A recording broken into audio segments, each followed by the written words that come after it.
Bonjour et bienvenue à notre tout premier podcast, dans lequel la discussion sera autour de notre livre sur la ménopause et l'andropause. Je m'appelle Mélanie Lachapelle et je suis en compagnie d'Hervé Pariante. Bonjour Hervé.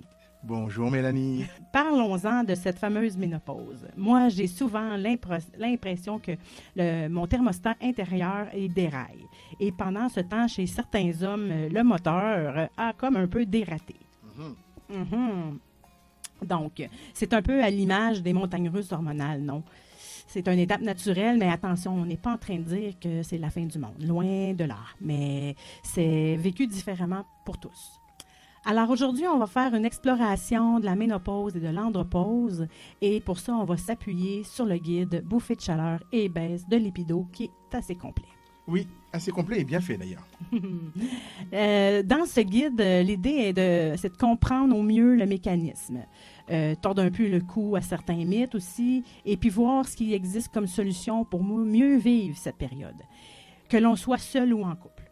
On va parler science, bien sûr, des vécus, du lien entre les gens, et il y a aussi une partie femme et un côté homme que je trouve très complémentaire. Il y a des explications médicales claires, des témoignages, des conseils pratiques aussi. Oui, c'est ça. Il essaye de couvrir un peu tous les aspects. Donc, bon, allons-y, plongeons dans le vif du sujet et commençons par la ménopause. Oui, commençons par la ménopause. Alors, la ménopause, pour définir ça simplement, c'est l'arrêt définitif de l'activité des ovaires. Donc, plus de règles. On dit qu'elle est confirmée quand il y a 12 mois consécutifs sans aucune menstruation. Donc ça arrive généralement entre 44 et 55 ans, mais la moyenne, c'est plutôt autour de 51 ans. Et surtout, c'est important de dire que ce n'est pas une maladie, c'est naturel, c'est biologique, c'est normal. Donc toutes les femmes vont y passer. Mais c'est un arrêt qui n'est pas tout à fait brutal. C'est pas comme si on tournait un interrupteur et qu'on bascule à off. Le guide aussi nous parle des 4 saisons. Il y a une préménopause assez discrète.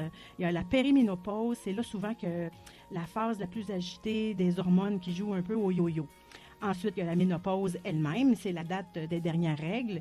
Et après, la postménopause. Le mécanisme de base, c'est le stock d'ovules qui s'épuise. Oui, exactement.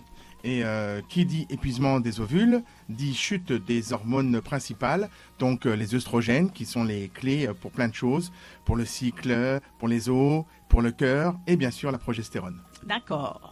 Et puis il faut peut-être préciser qu'il y a aussi la ménopause dite précoce, arrive avant 40 ans, mais c'est quand même très rare, environ 1% des femmes. Et puis il y a la ménopause aussi provoquée, suite à une opération comme une chimio par exemple.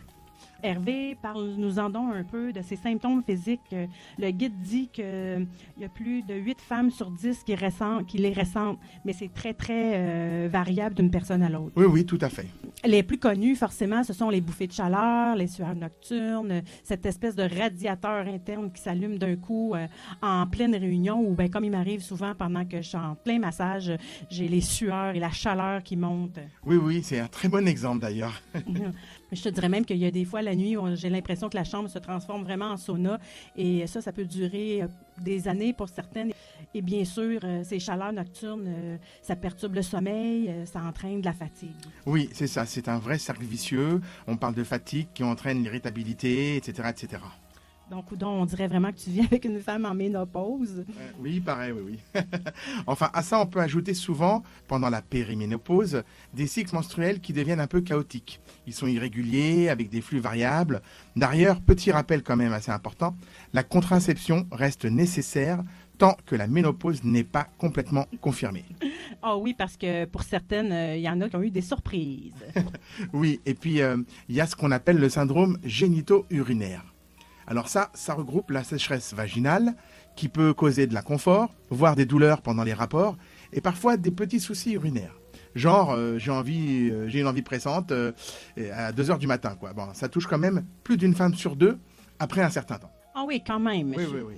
Et enfin, la silhouette, elle aussi, elle peut changer un peu. Oui. Une tendance à stocker un peu plus au niveau du ventre. Le métabolisme ralentit.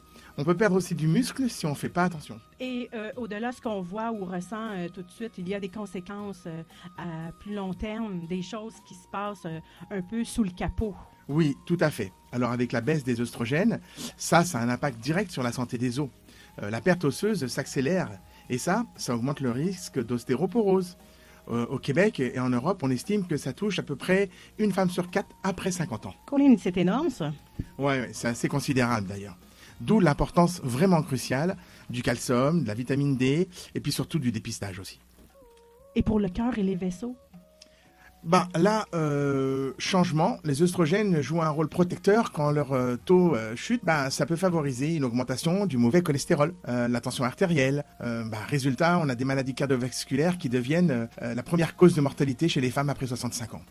Donc c'est un vrai tournant, ça montre bien qu'il faut adapter son hygiène de vie, son suivi médical aussi, et ce, dès la périménopause, idéalement. Et puis, il y a sûrement autre chose pour la peau, les muscles. Oui, tu as raison, Mélanie. La peau peut devenir un peu plus sèche, plus fine, les cheveux aussi. Il y a aussi les muscles qui peuvent perdre en force, ce qu'on appelle la sarcopénie. Et puis les tissus de soutien qui peuvent se fragiliser, augmentant le risque de prolapsus et de descente d'organes. Et là, on a un peu parlé du côté physique, mais côté mental, il n'est pas en reste. Si j'ai bien compris, le guide parle aussi de radio interne qui change de fréquence. Oui, c'est une bonne image, ça. Oui, le cerveau, il est aussi sensible à ces variations hormonales. Donc, on peut voir apparaître des sauts d'humeur, de l'irritabilité, une sensibilité un peu plus grande. Hein? L'anxiété aussi, je pourrais dire. Oui, alors là, une anxiété qui peut augmenter, qui parfois est liée directement aux bouffées de chaleur d'ailleurs. Et puis il y a aussi un risque un peu plus élevé de développer une humeur dépressive, surtout s'il y a eu des épisodes avant. Donc c'est important de le dire, c'est pas une faiblesse psychologique, c'est souvent lié à un déséquilibre biochimique qui peut nécessiter une aide. Aussi, il y a le fameux brouillard mental dont plusieurs femmes me parlent. Oui, le brain fog, ces difficultés de mémoire de concentration, c'est très fréquent en périménopause.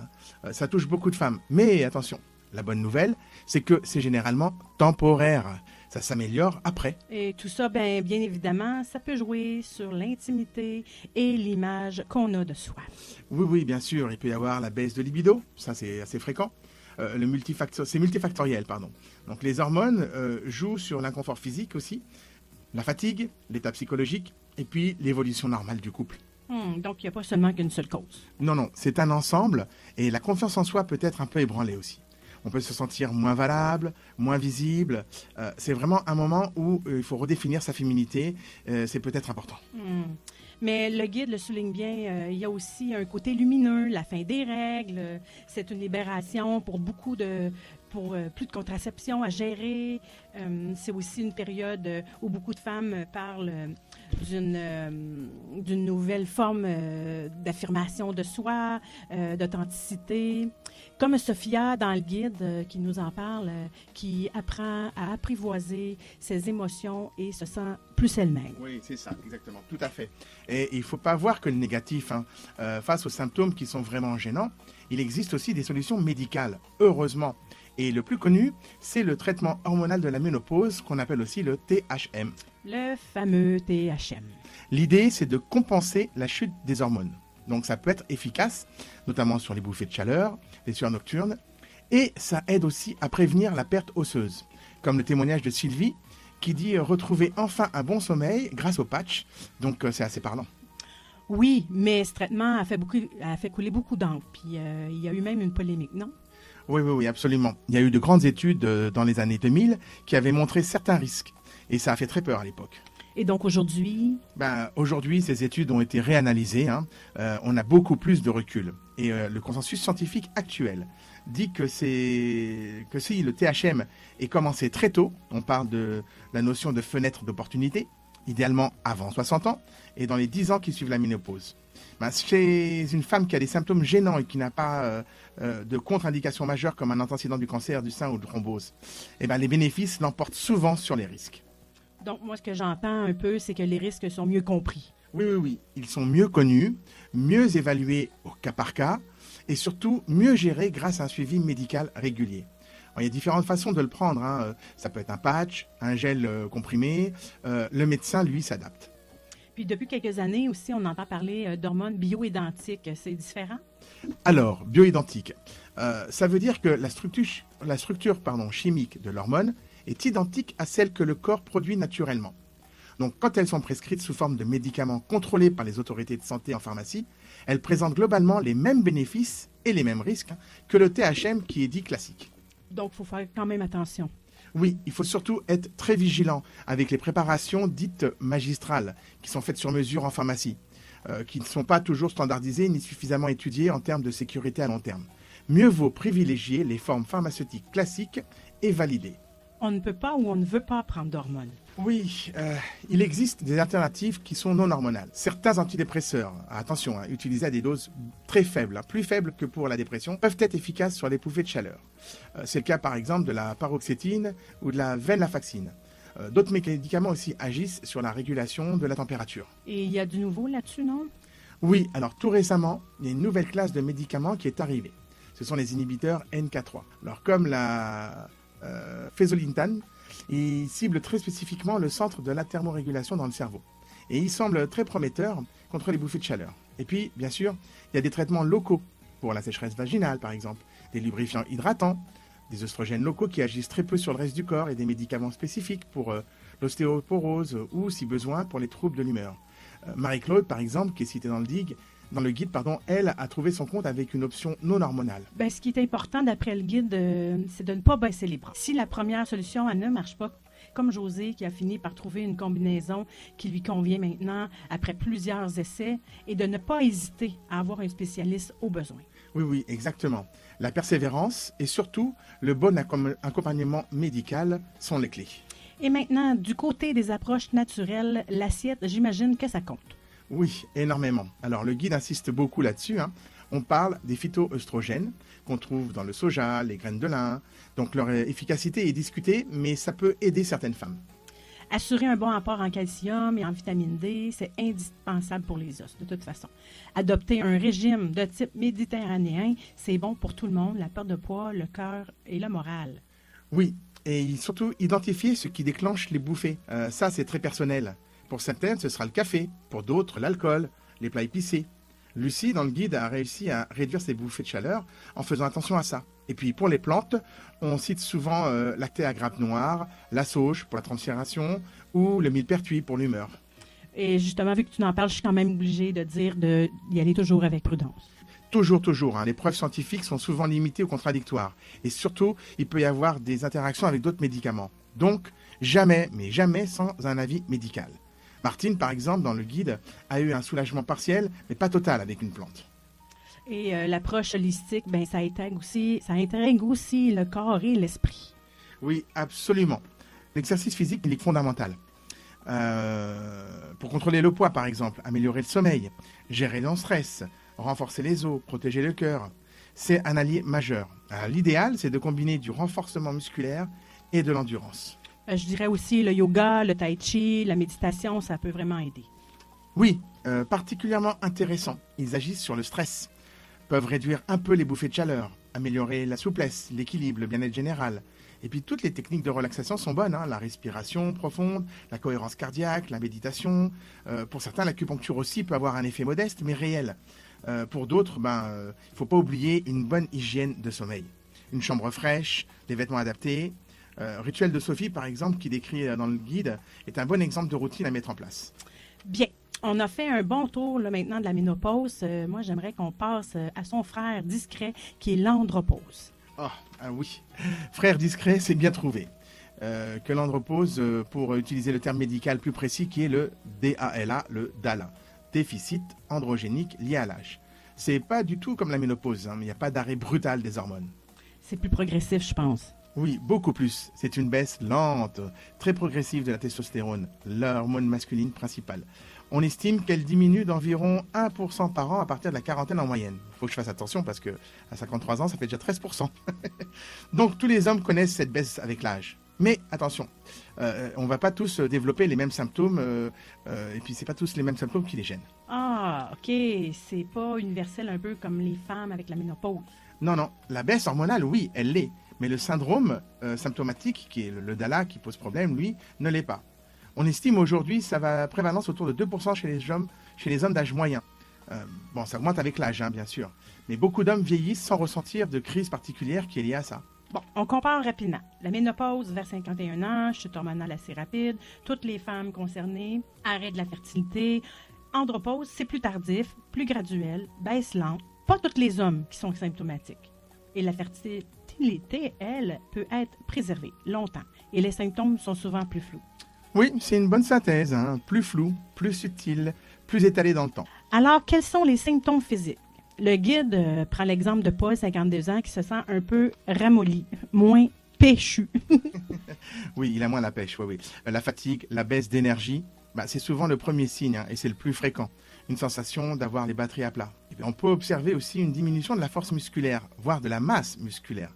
Ça, c'est la sarcopénie, comme chez les femmes. Et pour les hommes, le poids? Oh là là, oui. Une tendance à prendre du poids, hein, surtout au niveau abdominal, la petite bouée. Hein. Ça aussi, c'est un facteur de risque pour le diabète, pour les problèmes cardiovasculaires. Les troubles du sommeil aussi sont fréquents. Insomnie, réveil nocturne, ou au contraire, une somnolence pendant la journée. Il y a d'ailleurs un lien fréquent avec l'apnée du sommeil qu'il faudrait aussi rechercher. Et plus rarement d'autres signes comme une réduction du volume testiculaire. Une peau plus sèche ou même des bouffées de chaleur peuvent survenir pour les hommes. Et psychologiquement, ça joue aussi pour les hommes. Oui, l'impact est vraiment réel. Certains hommes décrivent plus d'irritabilité, une sorte de syndrome de l'homme irritable, une moins bonne tolérance au stress. Et j'entends souvent parler d'un manque de motivation. Exactement. Une baisse de motivation, d'entrain, une forme d'apathie. Le moral peut être un peu en berne, avec un risque de dépression parfois qui est difficile à identifier parce qu'elle peut se masquer derrière l'isolement, l'agressivité ou une consommation d'alcool qui augmente. C'est un point de vigilance très important. Le fameux blues du quinquat ou la crise de la quarantaine, cinquantaine, ça peut être lié. Oui, ça peut en faire partie, oui. C'est une période où peuvent émerger des doutes, une perte de confiance, des questionnements sur le sens de la vie, sur le travail, le couple, parfois un sentiment de nid vide quand les enfants partent. Et puis, comme chez la femme, il y a des troubles cognitifs légers qui sont possibles, difficultés de concentration, une mémoire un peu moins fiable, un brouillard cérébral version masculine, souvent lié aussi à la fatigue et au stress ambiant. Et là, venons-en à la sexualité. C'est un sujet souvent sensible. Oh là là, oui. Et ça, par contre, c'est un symptôme fréquemment rapporté. On a une baisse de libido, du désir sexuel qui est courante. Mais là encore, c'est très variable d'un homme à l'autre. C'est lié aux hormones, bien sûr, mais aussi à la fatigue, au moral et à l'image du corps qui change. Et pour le trouble de l'érection? Alors, ils deviennent plus fréquents avec l'âge, ça c'est indéniable. Les érections peuvent être moins fermes, moins faciles à obtenir ou à maintenir, mais moins prévisibles. On estime que près d'un homme sur deux après 50 ans est concerné de manière occasionnelle ou plus régulière. Ça peut générer beaucoup d'anxiété d'ailleurs. Et il y aurait d'autres changements aussi? Oui, alors l'éjaculation peut être perçue comme moins forte chez les hommes. Le volume de sperme peut diminuer aussi. L'orgasme peut aussi être ressenti différemment, parfois moins intense. Mais ça ne veut pas dire qu'il y a moins de plaisir. C'est vraiment important de le préciser. Oui, très important. Et puis il faut vraiment nuancer. Une sexualité épanouie reste tout à fait possible et fréquente après 50 ans, voire même 60 ans et plus. C'est souvent une invitation, comme pour le couple confronté à la ménopause, à repenser un peu l'intimité. Moins focalisé sur la performance et la pénétration systématique, mais plus sur la sensualité, la tendresse, la connexion avec son partenaire. Et évidemment, le silence et le manque de communication, c'est l'ennemi aussi de la situation. Absolument, absolument. Les silences, les non-dits, les malentendus, ça peut vraiment abîmer la relation. Le guide cite par exemple Marc et Sophie, qui en osant parler de leurs difficultés et de leurs désirs respectifs, ont réussi à retrouver une vraie complicité et une nouvelle forme d'intimité. La communication, c'est la vraie clé. Côté médical, comment on pose le diagnostic de DALA? Alors, c'est une démarche en plusieurs étapes. D'abord, il faut qu'il y ait vraiment des symptômes évocateurs, comme ceux qu'on a décrits. On utilise parfois des questionnaires spécifiques. Ensuite, et ça c'est indispensable, il faut confirmer par une prise de sang qu'il y a bien un taux de testostérone bas. On mesure la testostérone totale et parfois aussi la libido et d'autres hormones. Donc, il y a un seuil carré. Non, il n'y a pas de seuil magique universel, mais on considère souvent qu'un taux inférieur à 300 ou 350 nanogrammes par décilitre, associé à des symptômes clairs, peuvent indiquer un DALA. Mais avant de conclure, ça c'est très important, le médecin doit aussi chercher et éliminer d'autres causes possibles des symptômes. Une obésité par exemple, un diabète mal équilibré, une apnée du sommeil non traitée, certains médicaments, voire même une dépression. OK, et si le diagnostic a été confirmé, on propose un traitement? Oui, alors si le diagnostic du DALA est bien posé et que les symptômes sont gênants, alors oui, une thérapie de remplacement par la testostérone, la TRT, peut être discutée avec le patient et le médecin. Et comment ça marche cette TRT? C'est comme le THM pour les femmes? L'idée est la même, hein, s'il faut compenser le manque d'hormones. Donc on cherche à ramener le taux de testostérone à un niveau normal pour l'âge. Le plus souvent, ça se fait par application d'un gel de testostérone sur la peau tous les jours ou des fois par des injections intramusculaires beaucoup plus espacées. Et qu'est-ce qu'on en attend? Alors les bénéfices attendus, c'est surtout une amélioration de la libido, hein, de l'énergie, de l'humeur, parfois aussi de la fonction érectile, et puis un maintien de la masse musculaire et de la densité osseuse. Est-ce qu'il y a des risques, des précautions à prendre? Oui, bien sûr, hein, c'est pas anodin. Il faut surtout une surveillance médicale régulière. Le point le plus connu, c'est la prostate, hein. On surveille le taux de PSA et puis on fait un toucher rectal régulièrement. Car la testostérone peut stimuler un cancer de la prostate préexistant, même si elle ne le provoque pas. Et il y a d'autres surveillances? Oui. Il faut vérifier que le traitement n'aggrave pas l'apnée du sommeil. Parce que si elle existe, il faut surveiller le taux d'hématocrite, c'est-à-dire les globules rouges. Car la testostérone, elle peut parfois les augmenter. L'impact sur le risque aussi cardiovasculaire est encore un peu débattu, mais la prudence s'impose. Surtout s'il y a des antécédents. Et puis, une chose très importante. La TRT met au repos la production naturelle de sperme. Donc, elle diminue la fertilité. Donc, bilan et suivi médical. Obligatoire et indispensable. Et puis, il y a d'autres options, bien sûr. On peut traiter spécifiquement les troubles de l'érection avec les médicaments bien connus comme Viagra ou Cialis. Et surtout, avant même d'envisager la TRT pour les hommes, il faut agir sur les causes sous-jacentes et perdre du poids au besoin. Équilibrer un diabète aussi. Traiter l'apnée. Revoir son hygiène de vie. Mais parfois, ça suffit, hein. On écoute le parcours de Jacques dans le livre, qui a amélioré ses symptômes juste en changeant son mode de vie. Et puis Paul, qui a vraiment bénéficié de la TRT, lui, ça montre bien qu'il n'y a pas qu'une seule réponse et une seule solution. Et pour les approches naturelles chez les hommes, le guide insiste encore plus. J'ai l'impression que sur l'hygiène de vie comme première médecine. Alors là, c'est vrai. Et c'est logique, car beaucoup de symptômes attribués au Dala sont en fait liés ou aggravés par le mode de vie. Donc on parle d'alimentation, ça c'est central, hein. Contrôler son poids, surtout la graisse abdominale, qui est métaboliquement active, assurer de bons rapports en protéines pour les muscles, en zinc aussi important pour la testostérone, en oméga 3, en vitamine D, etc. Bien s'hydrater, modérer l'alcool. Et quels sont les stars des aliments? Alors, dans le guide, on mentionne les huîtres pour le zinc, l'ail, l'oignon, les crucifères. C'est surtout un équilibre global qui compte. Côté plantes, on cite parfois le ginseng, le tribulus, la maca. Comme pour les femmes, les preuves scientifiques solides manquent souvent, donc prudence et quand même avis médical. Et pour l'activité physique? Alors ça, c'est encore plus crucial, si c'est possible. Il faut combiner la musculation de manière à ce que la force et la masse musculaire et l'endurance, donc on augmente les deux. De la marche rapide aussi, du vélo, de la natation pour le cœur, le poids, le moral. Attention, l'intensité n'a pas besoin d'être extrême, mais la régularité, oui, il faut bouger au quotidien. La gestion du stress aussi, j'imagine, c'est très, très important. Alors ça, c'est tout aussi vital. Le stress chronique, ça fait baisser la testostérone. Donc, toutes les techniques sont bonnes à prendre. Respiration, méditation, pleine conscience, yoga, tai chi. Et puis, s'assurer un sommeil de qualité en quantité suffisante, ça aussi, c'est fondamental. Bien. On voit qu'il y a des solutions qui existent tant médicales que naturelles.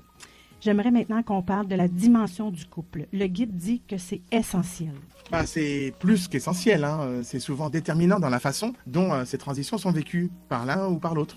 Le soutien du partenaire est absolument capital, que ce soit pour la femme en ménopause ou l'homme qui vit des changements liés à l'âge ou au Dala. Et quels seraient les conseils clés pour le partenaire? Ils sont assez similaires dans les deux cas. D'abord, il faut s'informer. Donc, le guide, d'ailleurs, sera une bonne source d'information. Comprendre ce qui se passe, ça aide à dédramatiser et à mieux réagir. Ensuite, communiquer. Ça, c'est vraiment important. Oser parler ouvertement de ce que chacun ressent, des changements, des peurs, des désirs, et surtout sans jugement. Et cette écoute, une écoute avec empathie, c'est la base, selon moi. Exactement. Écoutez, mais vraiment écoutez. Essayez de se mettre à la place de l'autre, ne pas prendre personnellement les sauts d'humeur ou les baisses de libido. Puis, ce n'est généralement pas dirigé contre le partenaire. Il faut proposer de l'aide, un soutien pratique, sans pour autant infantiliser l'autre. Oui, et avec tout ce qui existe aujourd'hui au niveau des thérapies holistiques, moi, je vous encourage vraiment aussi à consulter au besoin. Oui. Il faut encourager toutes les démarches de santé. Ça, c'est clair. Qu'elles soient médicales ou liées au bien-être, c'est très important. Et puis, il faut essayer de préserver la complicité, les moments à deux, même si l'intimité sexuelle évolue. Ouais, l'idée, c'est un peu de former une équipe éclairée. Comme le suggère aussi le guide, naviguer ensemble sur cette mer profonde, agitée, éviter les reproches, valider le ressenti de l'autre, même si on ne comprend pas toujours. Oui, ben c'est tout à fait ça. Il faut reconnaître que l'autre vit quelque chose de réel, et parfois ça peut être difficile. Et puis le regard culturel aussi joue aussi un rôle. Ça joue un rôle d'ailleurs. Ah oui, comment ça? Regardez, la façon dont on perçoit le vieillissement et les transitions varie beaucoup. Par exemple, au Japon, on parle de Konenki. C'est vu un peu comme une période de renouveau pour les femmes. En Chine aussi, on parle de renaissance. Dans certaines cultures africaines, la ménopause peut apporter un statut social plus élevé, même si le sujet reste encore très tabou là-bas. Et puis à l'inverse, dans nos sociétés occidentales, on a longtemps associé la ménopause à une perte. Ouais, ça me dit que vraiment un regard plus positif peut vraiment aider. Indéniablement, il faut combiner la sagesse de certaines approches traditionnelles avec les avancées de la science moderne, ce qu'on appelle parfois la médecine intégrative. Ça peut être très porteur. Et puis, il faut créer ses propres rituels de passage, ses propres rituels de cette étape, pourquoi pas. Le guide propose d'ailleurs des petits programmes pratiques, harmonie et vitalité, basés sur cette approche holistique pour une sorte de renaissance personnelle et pour le couple. Oui, l'idée, c'est d'intégrer des pratiques quotidiennes assez simples pour le corps, les émotions, l'ancrage. C'est une approche douce et progressive. Et puis pour le couple, ces transitions, même si elles sont déstabilisantes au début, ça peut vraiment être une opportunité. Tu as bien raison, mon amour. Parle-nous-en donc un peu, s'il te plaît. Redécouverte naturelle. Passer d'une dynamique peut-être très axée sur la performance, y compris sexuelle, à une connexion beaucoup plus profonde, plus authentique, privilégier la qualité de la relation, la tendresse, la complicité. C'est une grande invitation à approfondir le lien. Le guide se termine sur une note assez belle, je trouve. Et c'est comme nous qui voyons la vie aussi après 50 ans, non pas comme un déclin, mais comme une ascension vers une forme de sagesse incarnée. C'est le début d'un nouveau récit, d'un nouveau chapitre à composer ensemble. Pour prendre une image célèbre, il s'agit peut-être moins de se regarder l'un et l'autre que de regarder ensemble dans la même direction. Oui, c'est une très belle conclusion. En résumé, la ménopause et l'andropause sont des passages naturels de la vie complexe. Et oui, parfois difficiles, mais tout à fait gérables. La clé, ça semble être l'information pour comprendre ce qui se passe, le soutien, ne pas rester seul avec ses questions et l'action, et adapter son mode de vie et consulter aux besoins. Oui, et l'approche globale est très, très, très importante. Il faut prendre soin de son corps, mais aussi de son esprit, de ses émotions. Et pour ceux qui sont en couple, le dialogue ouvert et bienveillant est sans doute l'outil le plus puissant. Oui, vraiment, puis je vous le confirme. Et puis, tout cela, ça nous amène peut-être à une toute petite dernière réflexion. Et si finalement, la véritable mesure de notre vitalité au milieu de la vie, ce n'était pas tant notre taux hormonaux ou nos performances d'avant, mais plutôt notre capacité à nous adapter, notre capacité à nous reconnecter à ce qui est essentiel, nous-mêmes, l'autre, le sens qu'on donne à notre vie. Et si c'était notre aptitude à transformer tous ces changements parfois déroutants en une nouvelle forme de force, une force peut-être plus sage, plus profonde, plus authentique. Une invitation aussi à redéfinir notre puissance au-delà des clichés et de la jeunesse éternelle. Et voilà, exactement. Et en conclusion, je vous redonne le titre de notre guide, Bouffée de chaleur et baisse de libido, kit de survie pour traverser ensemble la ménopause et l'andropause. Merci beaucoup pour cet échange passionnant et merci à toutes et à tous pour votre écoute lors de cette discussion de fond. On espère qu'elle aura ouvert des pistes de réflexion et de dialogue. C'est la fin de notre échange pour aujourd'hui. Merci et bonne fin de journée. Bonne fin de journée à tous. Au revoir Mélanie. Au revoir Hervé, merci.